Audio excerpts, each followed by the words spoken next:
साल का सबसे बड़ा धार्मिक आयोजन शुरू हो चुका था। प्रयागराज में हर तरफ भीड़ और श्रद्धालुओं का उत्साह चरम पर था।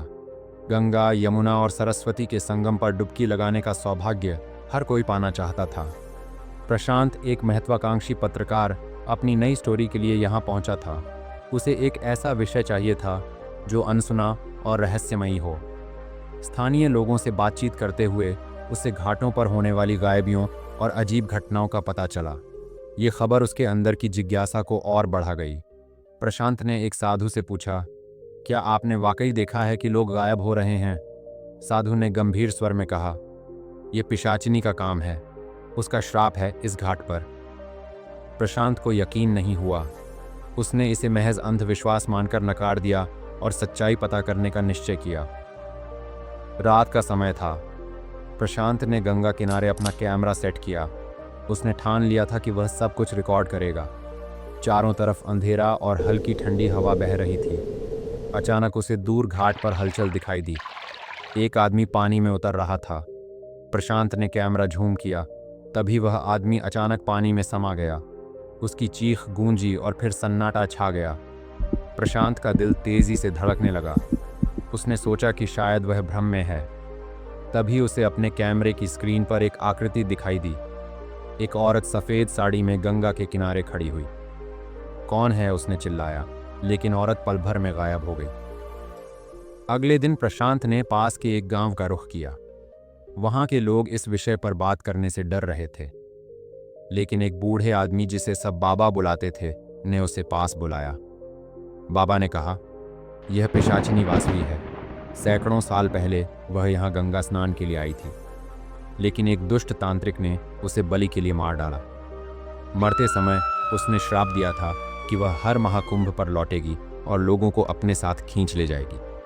प्रशांत ने पूछा, यह कहानी सच है या अंधविश्वास?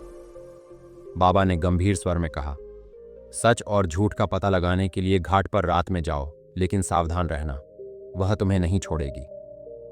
रात को प्रशांत फिर से घाट पर पहुंचा। इस बार वह अकेला था। उसने अपनी सुरक्षा के लिए गंगा जल रखा था, लेकिन वह खुद डर को अपने करीब आते महसूस कर रहा था। अचानक वही औरत प्रकट हुई। उसने प्रशांत को देखा और हंसते हुए बोली, तुम मुझे रोकने आए हो? क्या तुम जानते हो कि मैं कौन हूं? उसकी आवाज़ एक गूंज की तरह चारों ओर फैल गई। प्रशांत ने साहस जुटाकर पूछा, तुम कौन हो और ये सब क्यों कर रही हो? पिशाचिनी ने उसे अपनी कहानी सुनाई।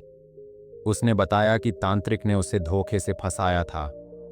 जब उसने गंगा की ओर मदद के लिए प्रार्थना की तो तांत्रिक ने उसे बलिदान कर दिया। अब वह हर महाकुंभ पर अपना प्रतिशोध लेने लौटती है। प्रशांत के डर से भरे चेहरे को देखकर पिशाचिनी और जोर से हंसी। तभी अचानक घाट पर एक संत प्रकट हुए। उनके हाथ में त्रिशूल और गंगा जल का पात्र था। संत ने कहा, वासवी, तुम्हारा प्रतिशोध अब समाप्त होना चाहिए। गंगा तुम्हें बुला रही है। तुमने बहुत से निर्दोषों को मारा है। पिशाचिनी चिल्लाई, तुम मुझे रोक नहीं सकते। यह मेरा श्राप है, मैं इसे पूरा करके ही रहूंगी। संत ने अपने मंत्रों का उच्चारण शुरू किया। गंगा का जल उठने लगा और पिशाचिनी की शक्ति कमजोर पड़ने लगी। पिशाचिनी ने एक आखिरी बार अपनी पूरी शक्ति से हमला किया। घाट के चारों ओर अंधकार फैल गया। संत ने प्रशांत से कहा, जल्दी करो, गंगा में स्नान करके उसकी मुक्ति के लिए प्रार्थना करो। प्रशांत ने साहस दिखाते हुए गंगा जल छिड़का। पिशाचिनी चीखने लगी। उसके शरीर से धुआं निकलने लगा।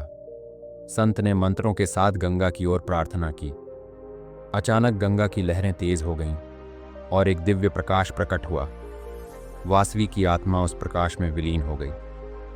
अगली सुबह गंगा का जल शांत था। घाटों पर कोई अजीब घटना नहीं हुई।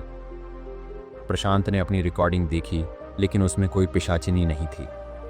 संत ने उसे समझाया, कुछ रहस्य हमेशा रहस्य ही रहने चाहिए। यह गंगा का क्षेत्र है। उन्होंने वासवी को मुक्ति दी है। प्रशांत ने तय किया कि वह इस कहानी को कभी प्रकाशित नहीं करेगा। यह रहस्य हमेशा के लिए गंगा के जल में समा गया।